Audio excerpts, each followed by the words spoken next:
नमस्कार, फिर पैसा बोलता है में आपका स्वागत है। आज रविवार है, मेरे साथ मेरे भाई हैं, तो हम हॉट टेक्स्ट करेंगे। वो अंग्रेजी में क्वेश्चंस पूछेंगे, मैं हिंदी में जवाब दूंगा। From all-time high, Tata Motors has come down by 35%. What are the reasons for this? Is there any तो scope of recovery next year?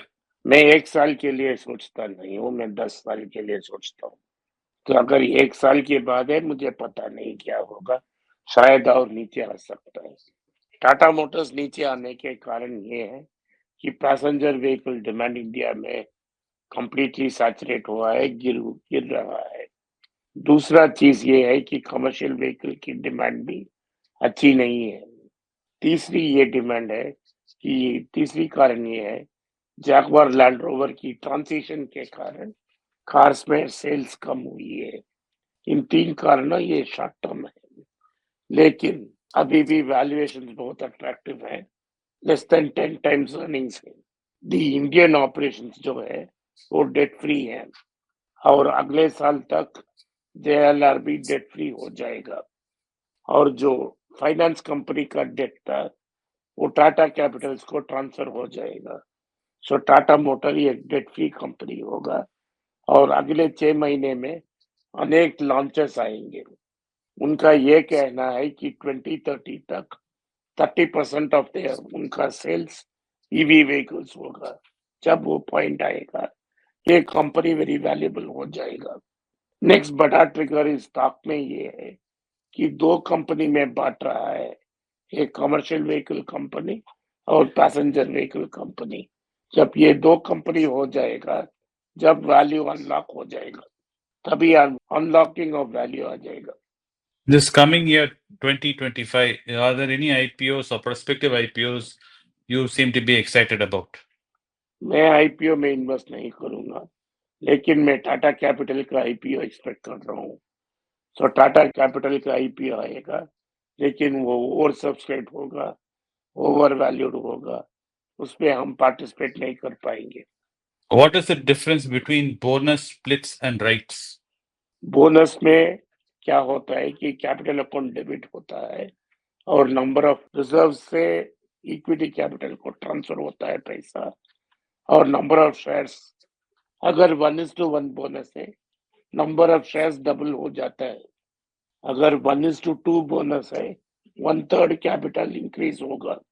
Split का मतलब है कि 10 rupees face value reduce to 1 rupee means एक share के लिए 10 share मिलेगा। So bonuses number of shares increase होती है, स्प्लिट में फेस वैल्यू रिड्यूस हो जाता है, वही डिफरेंस है। राइट्स इश्यू में कंपनी को पैसा चाहिए। अगर मार्केट प्राइस 1000 रुपया है एक स्टॉक का, सो उसको डिस्काउंट कर इंक्रीज इक्विटी शेयर इश्यू करते हैं। जैसा आप टाटा मोटर्स को पैसा चाहिए तो 750 रुपीज है, सो वो 500 रुपया में प्राइस रेज कर सकते हैं by issuing a rights issue. Normally they will say 1:5. अगर आपके पास 5 शेयर है तो आपको ये एक शेयर राइट एंटाइटल्ड पे मिल जाएगा। So this is a special issue of shares जो सिर्फ ऑलरेडी एग्जिस्टिंग यूजर्स को, द एग्जिस्टिंग इन्वेस्टर्स को मिल जाता है। यही 3 डिफरेंट पॉइंट्स है और इसे Uh, 3 डिफरेंट कॉर्पोरेट एक्शंस बोलते हैं। what is the relationship between gold prices and US bond yields? US bond yields function of US short-term interest rates, and if short-term interest rates are ज्यादा हो जाते हैं तो डॉलर स्ट्रेंथन होता है। अगर डॉलर स्ट्रेंथन होता है तो ऑटोमेटिकली गोल्ड ऊपर जाता है। जब भी यूएस बॉन्ड्स वीकन होते हैं, दैट इज यील्ड्स जंप। अगर यील्ड्स बढ़ जाते हैं तो गोल्ड का दाम भी बढ़ती है। What is your view on Tata Chemicals? Tata chemicals एक अच्छा कंपनी है, लेकिन उसमें जो अच्छे क्रीम वाले बिजनेस थे, जैसे सॉल्ट की रिटेल और जो दाल वगैरह वो बनाते थे, उन सबको निकाल के टाटा कंज्यूमर के साथ मर्ज किया गया है। सॉल्ट अब भी टाटा केमिकल्स ही तैयार करती है, लेकिन डिस्ट्रीब्यूशन तो टाटा कंज्यूमर करती है। उनकी जो कंज्यूमर बिजनेस है उसे स्प्लिट कर टाटा कंज्यूमर में मर्ज किया गया है। अब सिर्फ वो कमोडिटी कंपनी बन गया है। सोडा ऐश प्राइमरली बनाती है। सोडा ऐश प्राइसेस दुनिया भर नीचे है, इसलिए इस कंपनी जूझ रहा है, स्ट्रगल कर रहा है।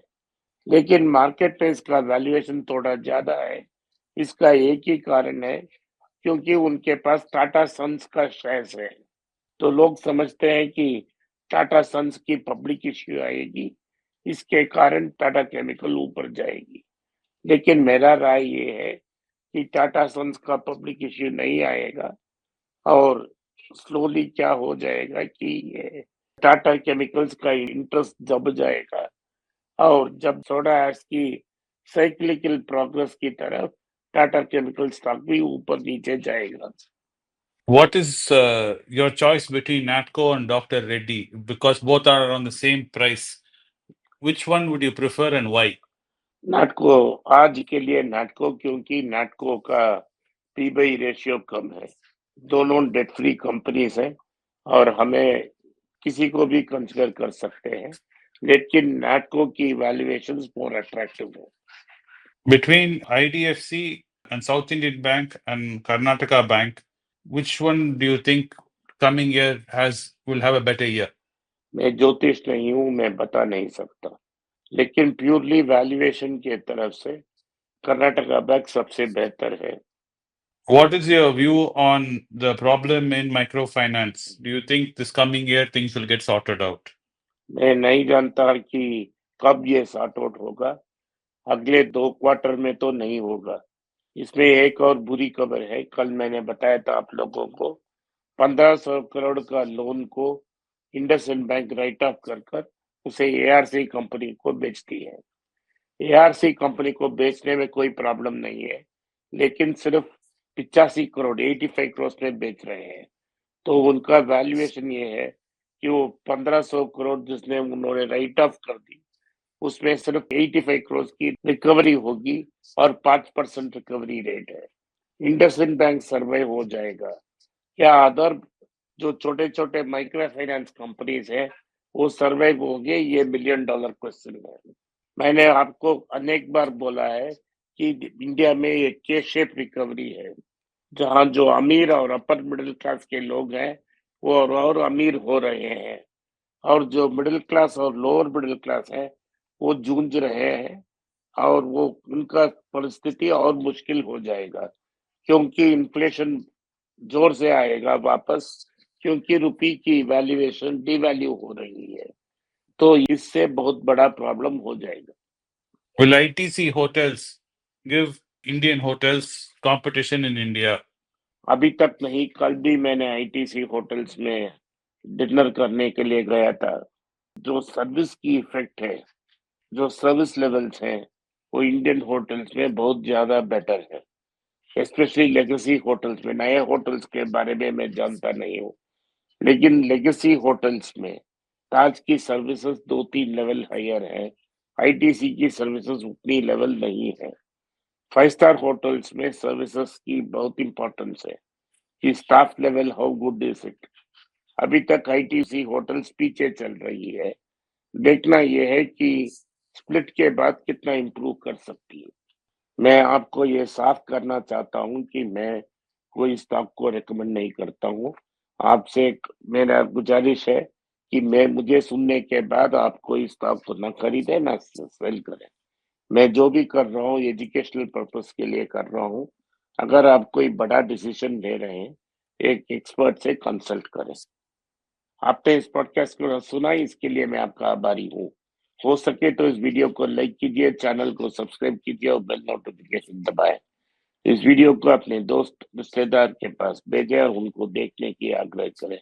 नमस्कार, धन्यवाद, जय हिंद।